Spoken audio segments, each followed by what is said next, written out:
Hello everyone and welcome back to another video from Banking and Crypto Guide. In this video, I'm going to show you how to buy Solana on Trust Wallet.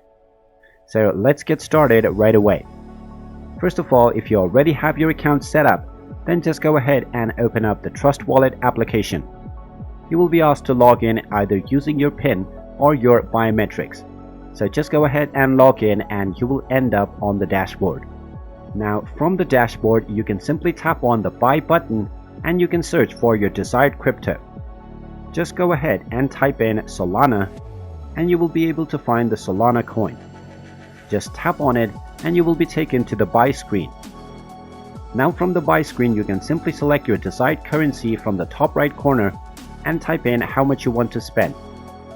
You will then be shown how much Solana you will receive. Now since the best exchange is already selected by default, you can tap on the next button to proceed with buying your crypto. And there you have it. That is how easy it is to buy Solana on Trust Wallet. If you find this video helpful, make sure you hit that like button and subscribe to our channel if you haven't done so already. Also ring that notification bell to never miss another update from us. Thank you for watching and I will see you again in the next video.